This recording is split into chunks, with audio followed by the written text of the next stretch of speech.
Hello दोस्तों, स्वागत है आप सभी का हमारे चैनल पर। आशा है आप सभी ठीक होंगे। तो आज की जो हमारी क्लास है ये द्विवेदी युग पर आधारित रहने वाली है। सभी महत्वपूर्ण प्रश्न रहने वाले हैं, ठीक है। इसके अलावा जितने भी एग्जाम्स है जिसमें हिंदी साहित्य से संबंधित प्रश्न पूछे जाते हैं, जैसे आपका यूपी टीजीटी पीजीटी हो गया, या फिर एनवीएस केवीएस बीपीएससी शिक्षक भर्ती, या फिर ऐसा कोई भी एग्जाम जिसमें हिंदी साहित्य आता है, उन सभी परीक्षाओं के लिए महत्वपूर्ण रहेंगे। ध्यान दीजिएगा और अंत तक जुड़े रहिएगा। पहला प्रश्न देखते हैं, निम्न में से कौन सी विशेषता द्विवेदी युगीन काव्य की नहीं है? इतिवृत्तात्मकता, सुधारवाद, काव्य भाषा के रूप में खड़ी बोली की प्रतिष्ठा, स्वानुभूति की प्रत्यक्ष विवृत्ति। तो स्वानुभूति की प्रत्यक्ष विवृत्ति ये आपका द्विवेदी युगीन काव्य की विशेषता नहीं मानी जाएगी, ठीक है। स्वानुभूति की प्रत्यक्ष विवृत्ति ये द्विवेदी युगीन काव्य की विशेषता नहीं मानी जाएगी। अगला प्रश्न देखेंगे, प्रकाशन काल के अनुसार मैथिली शरण गुप्त के काव्य ग्रंथों का हमें सही अनुक्रम लगाना है। ये सभी रचनाएं किनकी है? तो मैथिली शरण गुप्त जी की है, राष्ट्रकवि मैथिली शरण गुप्त जी की है। तो इनका सही क्रम लगाने के लिए पहले हम देख लेते हैं कि इनका प्रकाशन वर्ष क्या रहा इन रचनाओं का। तो सबसे पहले देखेंगे विष्णुप्रिया। विष्णुप्रिया का रहा आपका 1957। विष्णुप्रिया का प्रकाशन वर्ष क्या रहा? 1900। विष्णुप्रिया का प्रकाशन वर्ष रहा आपका 1957। पंचवटी का रहा आपका 1925। पंचवटी का क्या रहा आपका? 1925। पंचवटी का रहा आपका 1925। जयद्रथ वध का रहा आपका 1910। जयद्रथ वध 1910। यशोधरा का रहा आपका 1932। यशोधरा का क्या रहा आपका? 1932। तो सबसे पहले क्या आ जाएगा इनमें आपका? सबसे पहले आ जाएगा आपका जयद्रथ वध 1910, ठीक है। सबसे पहले क्या आ गया आपका? जयद्रथ वध 1910। उसके बाद क्या आ जाएगा? पंचवटी 1925। पंचवटी 1925, ठीक है। उसके बाद आ जाएगा आपका यशोधरा 1932। यशोधरा 1932।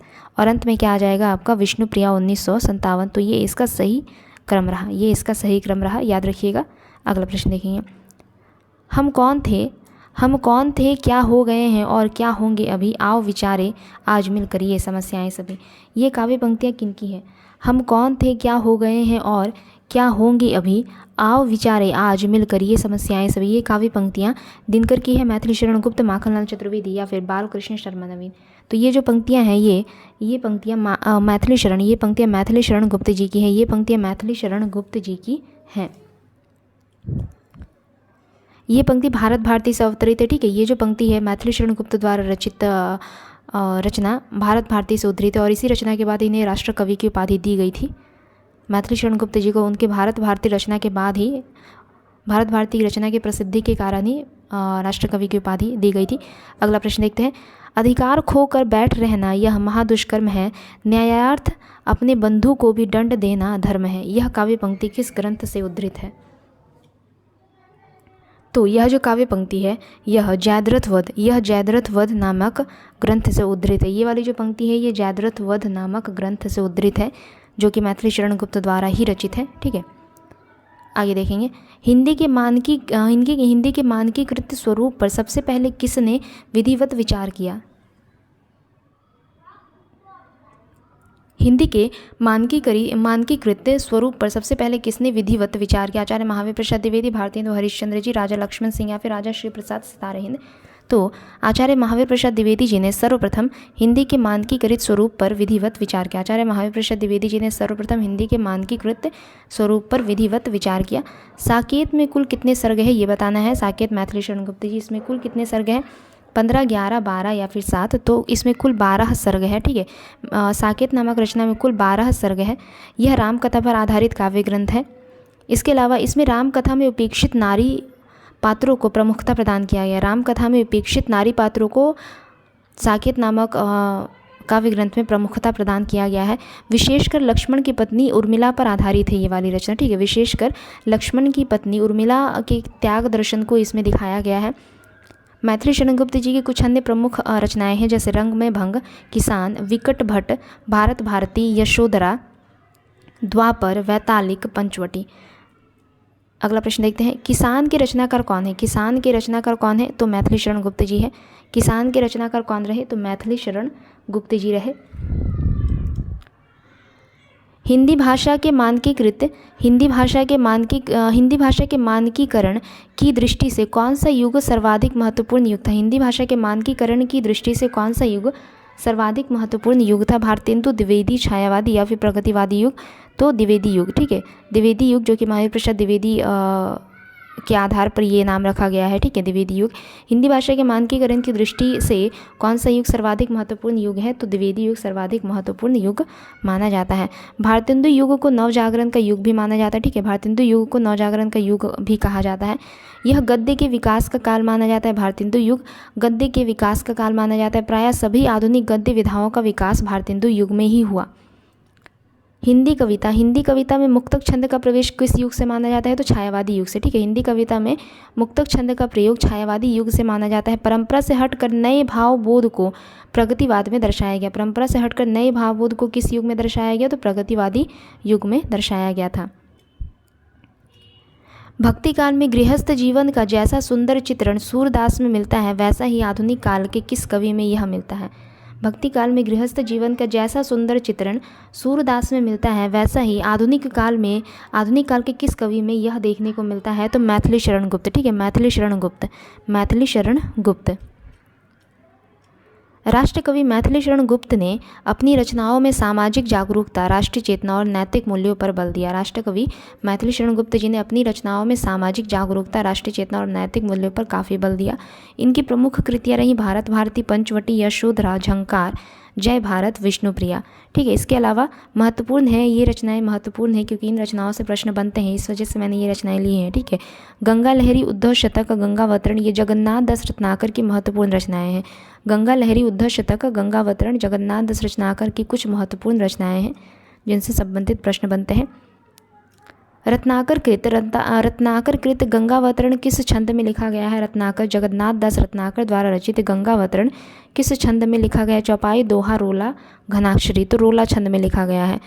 गंगावतरण रोला छंद में लिखा गया है। द्विवेदी युग के संपूर्ण प्रतिनिधि कवि कौन है निम्न में से? द्विवेदी युग के संपूर्णता प्रतिनिधि कवि है श्रीधर पाठक, हरिऔध, मैथिली शरण गुप्त या फिर इनमें से कोई नहीं? तो मैथिली शरण गुप्त। द्विवेदी युग के संपूर्णता प्रतिनिधि कवि माने जाते हैं मैथिली शरण गुप्त जी। साकेत महाकाव्य का सर्वाधिक मार्मिक सर्ग कौन सा है? साकेत महाकाव्य का सर्वाधिक मार्मिक सर्ग कौन सा है? साकेत में बताया आपको कि कुल कितने सर्ग होते हैं? तो 12 सर्ग होते हैं। उसमें पूछा गया है कि इसमें सर्वाधिक मार्मिक सर्ग कौन सा है? तो षष्ठ, सप्तम, अष्टम या फिर नवम? तो नवम सर्ग को सर्वाधिक मार्मिक सर्ग माना गया है, ठीक है। नवम सर्गों को सर्वाधिक मार्मिक सर्ग माना गया है। काफ़ी महत्वपूर्ण प्रश्न है। मैथिली शरण गुप्त राम भक्त कवि है जिसके नवम सर्ग में, ठीक है, मैथिली शरण गुप्त द्वारा रचित है साकेत, और इस साकेत में कुल 12 सर्ग है और राम कथा पर आधारित है यह रचना। और इस रचना के नवम सर्ग में उर्मिला का विरह वर्णन बहुत ही मार्मिक ढंग से किया गया है, इस वजह से नवम सर्ग सर्वाधिक मार्मिक सर्ग कहा जाता है, ठीक है। उर्मिला के विरह वर्णन का इसमें वर्णन किया गया। लक्ष्मण की पत्नी उर्मिला का विरह वर्णन इस सर्ग में किया गया है। उर्मिला राम कथा की उपेक्षित नारी पात्र है। गुप्त जी ने लगभग 40 कृतियाँ लिखी है। मैथिली शरण गुप्त जी ने लगभग 40 कृतियाँ लिखी हैं, ऐसा माना जाता है। निम्न में से मैथिली शरण गुप्त की कौन सी रचना नायिका प्रधान नहीं है? ये सभी रचनाएं मैथिली शरण गुप्त की, और पूछा गया है कि कौन सी रचना निम्न में से नायिका प्रधान नहीं है? यशोधरा, पंचवटी, साकेत या फिर विष्णुप्रिया? तो पंचवटी जो है ये आपका नायिका प्रधान नहीं है, ठीक है। पंचवटी नायक प्रधान रचना है जिसके नायक कौन रहते हैं? लक्ष्मण, ठीक है। पंचवटी एक नायक प्रधान रचना है जिसके नायक रहते हैं लक्ष्मण। आगे देखते हैं कि बाकी जो तीनों है ये किन पर आधारित है। नायिका प्रधान तो रचना है, ये तो पता है क्योंकि यहाँ पे एक तो पंचवटी मिल गया जो नायिका प्रधान रचना नहीं है बल्कि नायक प्रधान है, तो बाकी तो 3 नायिका प्रधान ही हुए। देखते हैं, यशोधरा में गौतम बुद्ध की पत्नी यशोधरा का वर्णन नायिका रूप में किया गया है, ठीक है, यशोधरा का हो गया। साकेत में लक्ष्मण की पत्नी उर्मिला का वर्णन किया गया है नायिका रूप में। विष्णुप्रिया में पश्चिम बंगाल के प्रसिद्ध संत चैतन्य महाप्रभु की पत्नी विष्णुप्रिया का नायिका के रूप में वर्णन किया गया, ठीक है। विष्णुप्रिया नामक ग्रंथ में पश्चिम बंगाल के प्रसिद्ध संत चैतन्य महाप्रभु की पत्नी विष्णुप्रिया का नायिका रूप में वर्णन किया गया है। पंचवटी क्या है? नायक प्रधान है जिसके नायक कौन रहे? लक्ष्मण। आगे देखते हैं, मैथिली शरण गुप्त की प्रतिभा का विकास सर्वाधिक किस साहित्य रूप में देखने को मिलता है? मैथिली शरण गुप्त की प्रतिभा का विकास सर्वाधिक किस साहित्य रूप में देखने को मिलता है? नाटककार, प्रबंधकार, प्रगीतकार या फिर मुक्तकार? तो प्रबंधकार रूप में, ठीक है, प्रबंधकार रूप में। आगे बढ़ेंगे, रस कलश किनकी रचना है? रस कलश किनकी रचना है? श्रीधर पाठक, हरिऔध, गया प्रसाद शुक्ल स्नेही या फिर मैथिली शरण गुप्त जी। तो रस कलश है अयोध्या सिंह उपाध्याय हरिऔध की रचना। रस कलश अयोध्या सिंह उपाध्याय हरिऔध की रचना है। आगे बढ़ेंगे। द्विवेदी युग के सर्वश्रेष्ठ प्रगीतकार कौन माने जाते हैं? द्विवेदी युग के सर्वश्रेष्ठ प्रगीतकार रूपनारायण पांडे, लोचन प्रसाद पांडे, मुकुटधर पांडे या फिर इनमें से कोई नहीं। तो मुकुटधर पांडे द्विवेदी युग के सर्वश्रेष्ठ प्रगीतकार माने जाते हैं। मुकुटधर पांडे द्विवेदी युग के सर्वश्रेष्ठ प्रगीतकार माने जाते हैं। आगे देखिए, आचार्य शुक्ल ने मुकुटधर पांडे को छायावाद का प्रवर्तक कहा है। ठीक है, द्विवेदी युग के ये सर्वश्रेष्ठ प्रगीतकार माने जाते हैं मुकुटधर पांडे, और आचार्य शुक्ल ने मुकुटधर पांडे को ही छायावाद का प्रवर्तक माना है। इसके अलावा कानन कुसुम, पूजाफल, ये मुकुटधर पांडे की कुछ प्रसिद्ध कृतियाँ रही। अगला देख लेते हैं। करते तुलसीदास भी कैसे मानसनाद, करते तुलसीदास भी कैसे मानसनाद, महावीर का यदि उन्हें मिलता नहीं प्रसाद। करते तुलसीदास भी कैसे मानसनाद, महावीर का यदि उन्हें मिलता नहीं प्रसाद। उक्त पंक्तियों के रचयिता कौन रहे? महावीर प्रसाद द्विवेदी, अयोध्या सिंह उपाध्याय हरिऔध, मैथिली शरण गुप्त या फिर सियाराम शरण गुप्त। तो उक्त पंक्तियों के रचयिता रहे मैथिली शरण गुप्त। इन पंक्तियों के रचयिता कौन रहे? मैथिली शरण गुप्त जी। रचनाकाल की दृष्टि से निम्नलिखित कृतियों का हमें सही अनुक्रम लगाना है। रचनाकाल की दृष्टि से निम्नलिखित कृतियों का सही क्रम बताना है हमें। इनका हम देख लेते हैं रचनाकाल क्या रहा। ठीक है, तो साकेत का प्रकाशन वर्ष रहता है आपका 1900। साकेत का प्रकाशन वर्ष क्या रहा आपका? 1931। ठीक है, साकेत का प्रकाशन वर्ष क्या रहा? 1931। रचयिता इसके कौन रहते हैं? गुप्त जी रहते हैं। गुप्त जी यानी कि मैथिली शरण गुप्त जी इसके रचयिता रहे। प्रिय प्रवास का प्रकाशन वर्ष क्या रहा? 1914। प्रिय प्रवास का प्रकाशन वर्ष रहा आपका 1914। प्रिय प्रवास का प्रकाशन वर्ष 1914। इसके रचयिता कौन रहे? आपके हरिऔध जी रहे। इसके रचयिता रहे आपके हरिऔध जी। ठीक है, इसके रचयिता कौन रहे? हरिऔध जी रहे इसके रचयिता। तुलसीदास का प्रकाशन वर्ष क्या रहा? 1938। तुलसीदास का प्रकाशन वर्ष रहा आपका 1938। तुलसीदास 1938। रचयिता कौन रहते हैं? निराला जी। रचयिता कौन रहे? निराला जी रहे। ठीक है, रचयिता रहे इसके निराला जी। कृष्णायन का प्रकाशन वर्ष रहा आपका 1943। कृष्णायन का प्रकाशन वर्ष क्या रहा? 1943। और इसके रचयिता कौन रहते हैं? द्वारिका प्रसाद। इसके रचयिता रहते हैं आपके द्वारिका। इसके रचयिता कौन रहे? द्वारिका प्रसाद। ठीक है, इसके रचयिता रहे द्वारिका। इसके रचयिता रहे आपके द्वारिका प्रसाद। अभी देखते हैं इनका सही क्रम क्या हो जाएगा। तो सबसे पहले प्रिय प्रवास 1914। ठीक है, उसके बाद कौन सा आ जाएगा आपका? साकेत 1931। उसके बाद आ जाएगा आपका तुलसीदास 1938। ठीक है, तुलसीदास 1938। फिर आ जाएगा आपका कृष्णायन 1943। तो ये इसका सही क्रम है, याद रखिएगा, महत्वपूर्ण है। आगे बढ़ेंगे, एक बार फिर से देख लीजिए। साकेत 1931 मैथिली शरण गुप्त जी। प्रिय प्रवास 1914 अयोध्या सिंह उपाध्याय हरिऔध जी। तुलसीदास 1938 निराला। कृष्णायन 1943 द्वारिका प्रसाद। आगे बढ़ते हैं। अगला हमें मिलान करना है प्रिय प्रवास किनकी रचना है? तो अयोध्या सिंह उपाध्याय हरिऔध की रचना है। प्रिय प्रवास अयोध्या सिंह उपाध्याय हरिऔध।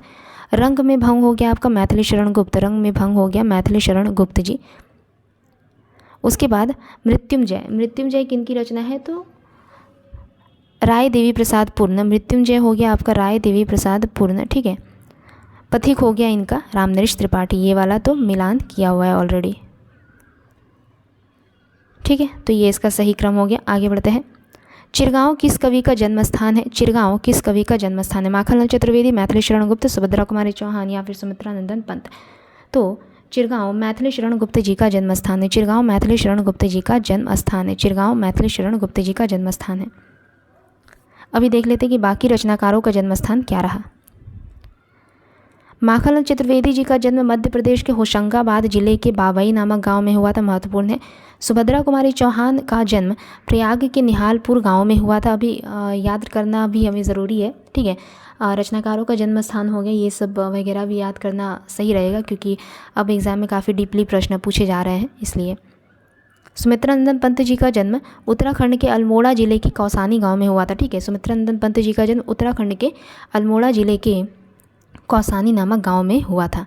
आगे देखिए, द्विवेदी जी ने किस भाषा को कविता के सिंहासन से उतारकर खड़ी बोली को प्रतिष्ठित करने में काफ़ी योगदान दिया? द्विवेदी जी ने किस भाषा को कविता के सिंहासन से उतारकर खड़ी बोली को प्रतिष्ठित करने में काफ़ी योगदान दिया? फारसी, संस्कृत, पाली या फिर ब्रजभाषा? साफ पता चल रहा है ब्रजभाषा, ठीक है, Brajbhasha. Fort William college Bharatendu Harishchandra तथा समकालीन साहित्यकारों के प्रयास से भारतेंदु युग तक खड़ी बोली गद्य भाषा के रूप में, ठीक है, खड़ी बोली गद्य भाषा के रूप में स्थापित हो चुकी थी। Fort William college Bharatendu Harishchandra और समकालीन साहित्यकारों के प्रयास से भारतेंदु युग तक क्या हो चुका था? खड़ी बोली गद्य भाषा के रूप में प्रयोग की जा रही थी, ठीक है, शुरू हो चुका था। परंतु कविता के रूप में अभी तक क्या हो रहा था कि ब्रजभाषा का ही प्रयोग हो रहा था, ठीक है। महावीर प्रसाद द्विवेदी यानी भारतेंदु युग के बाद महावीर प्रसाद द्विवेदी ने सरस्वती पत्रिका के द्वारा खड़ी बोली को काव्य भाषा के रूप में भी क्या किया? प्रतिष्ठित किया। भारतेंदु युग में गद्य भाषा के रूप में तो खड़ी बोली का प्रयोग हो रहा था, परंतु काव्य में ब्रजभाषा का ही प्रयोग हो रहा था। फिर जब महावीर प्रसाद द्विवेदी आए तो इन्होंने क्या, एक तरह से मतलब सरस्वती पत्रिका के द्वारा खड़ी बोली को काव्य भाषा के रूप में प्रतिष्ठित किया। आगे बढ़ते हैं। दिवस का अवसान समीप था, गगन था कुछ लोहित हो चला, तरु शिखा पर थी अब राजती कमलिनी कुल वल्लभ की प्रभा। दिवस का अवसान समीप था, गगन था कुछ लोहित हो चला, तरु शिखा पर थी अब राजती कमलिनी कुल वल्लभ की प्रभा। काव्य पंक्तियों का संबंध है आंसू से, परिवर्तन से, प्रिय प्रवास से या फिर किसान से। तो इन पंक्तियों का संबंध किससे है? प्रिय प्रवास नामक काव्य ग्रंथ से, जो कि अयोध्या सिंह उपाध्याय हरिऔध जी द्वारा रचित है, ठीक है। प्रिय प्रवास किनके द्वारा रचित है? अयोध्या सिंह उपाध्याय हरिऔध द्वारा। इसका काल क्या रहा? 1914। इसमें कुल कितने सर्ग हैं? सर्ग याद रखना महत्वपूर्ण है। इसमें कुल प्रिय प्रवास में कुल 17 सर्ग है। इस काव्य में कृष्ण के बचपन से लेकर मथुरा प्रस्थान तक का वर्णन किया गया है। प्रिय प्रवास नामक काव्य में कृष्ण के बचपन से लेकर मथुरा प्रस्थान तक का वर्णन किया गया है। प्रिय प्रवास को खड़ी बोली हिंदी का प्रथम महाकाव्य माना जाता है। सभी बिंदु यहाँ पे महत्वपूर्ण है, ठीक है। प्रश्न केवल 25 ही हैं, परंतु कहीं ना कहीं अगर मैंने जितने बिंदुओं को मिला लिया जाए ना, जितने बिंदुओं को मैंने लिया है, तो कुल 50 प्रश्न बन सकते हैं, ठीक है, इस क्लास से। किसके साहित्य को हम सरस्वती और इंदु में जिस प्रयोगात्मक रूप में देखते हैं वही उस साहित्य का असली रूप है? किसके साहित्य को? भारतेंदु युग, द्विवेदी युग, छायावादी युग या फिर आधुनिक युग? निम्न में से पूछा गया किस युग के साहित्य को हम सरस्वती और इंदु पत्रिका में जिस प्रयोगात्मक रूप में देखते हैं, ठीक है, सरस्वती और इंदु पत्रिका में जिस प्रयोगात्मक रूप में देखते हैं वही उस साहित्य का असली रूप है।